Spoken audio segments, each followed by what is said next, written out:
작년에 무토일관 분들은 편관운의 영향으로 자의에 의해서든 타의에 의해서든 정신없이 바쁜 한 해를 지나오셨을 것 같은데요. 이 혹독한 훈련을 통해서 올해는 노련미와 자신감을 갖게 됩니다.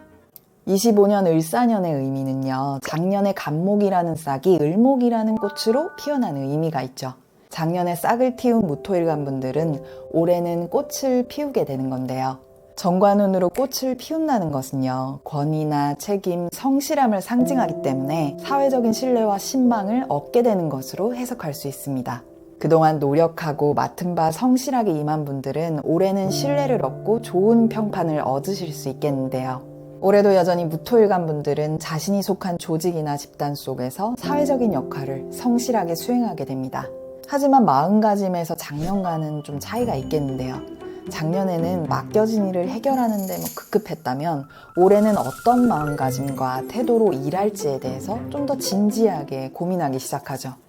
이걸 조금 더 이해하기 쉽도록 인물에 대입해서 비교해보자면요. 작년에는 이성계의 원대한 목표와 과감한 판단으로 조선을 세운 모습이라면 올해는 세종대왕의 체계와 원칙으로 안정된 조선을 만들어가는 모습에 비유할 수 있습니다. 목표를 대할 때 엄격하고 도덕적인 마인드를 가지고 접근하게 되는 거죠. 일을 처리할 때도 책임감과 성실함을 갖게 되고요. 간혹 성숙하지 못한 자신의 모습을 발견하게 되면 실망하고 죄책감을 갖게 될 수도 있는데요. 이럴 때는 정관이 어떤 힘인가를 떠올리면서 마음을 잘 다스려 보셨으면 좋겠는데요. 정관은 벽돌을 하나씩 쌓아 올리면서 탄탄한 성을 만드는 힘이에요. 잘 쌓은 성은 허점이 없고 장기적으로 사용할 수 있다는 장점이 있죠. 이렇게 잘 쌓은 성을 만들어가는 이유는 그 안에서 보호받으면서 유리한 위치를 내가 갖기 위해서입니다. 제가 성으로 비유를 했지만 이것은 장기적이고 안정적인 신뢰와 명예를 얻는 것을 의미하는데요. 이런 것들은 하루아침에 완성되진 않겠죠. 정관운답게 성실하고 책임감이 높은 자세로 원하는 바를 향해 정진하시는 자세가 필요하겠습니다. 올해는 사회적인 역할을 성실히 수행하면서도 무토일관의 마음 한켠에는 새로운 경험을 시도하고 싶다는 열정이 불타오를 건데요. 바로 사화를 만나기 때문이에요. 무토도 사화도 활동성이 크고 영토를 확장하고 싶은 광대한 힘을 품고 있기 때문에 열정이 이렇게 불타오르게 됩니다. 정관운은 성실하고 보수적이면서 전통을 중시하는 힘이고, 편인운은 전통을 부정하는 특별하고 파격적인 느낌을 가진 힘이라서 이 둘의 조합이 굉장히 독특하죠. 그리고 열정적인 화기운이 편인운으로 다가온다는 건 남들이 안 하는 나만의 색깔을 가지고 싶고 세상에서 하나밖에 없는 특별함에 대한 강렬한 욕망으로 나타날 수 있거든요. 그러니까 무토일관 분들에게 올해는 안정적이고 현실을 지키고 싶으면서도 그동안 밀어놨던 꿈과 포부를 꺼내서 열정적으로 살아보고 싶다라는 마음이 동시에 들게 되는 거예요.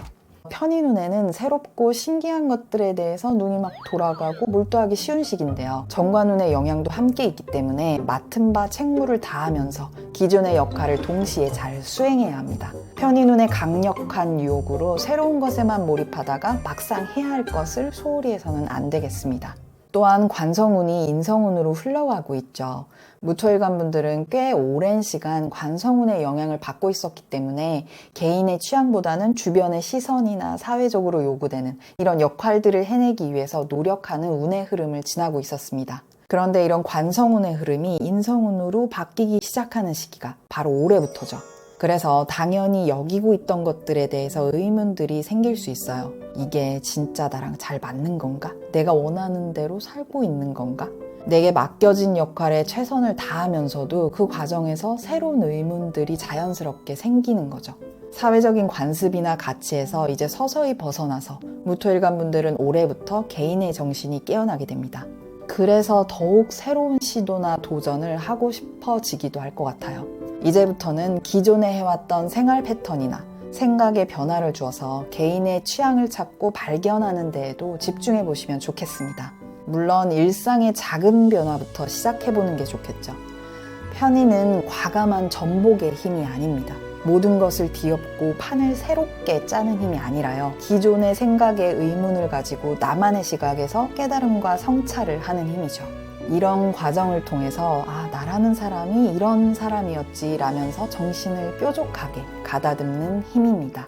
새로운 시간에 일어나 보거나 잠들어 보고 늘상 가던 커피집이 아닌 새로운 취향의 음료도 먹어보고 생각지도 못했던 분야를 공부해보기도 하고 업무의 패턴이나 하루의 패턴에도 이렇게 조금씩 변화를 주면서 나라는 사람에게 진짜로 잘 맞는 것을 하나씩 발견해 보시길 바랍니다.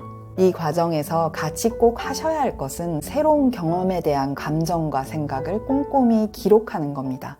내가 느끼는 생각과 감정과 몸의 활력감 등을 잘 정리해 두는 거죠.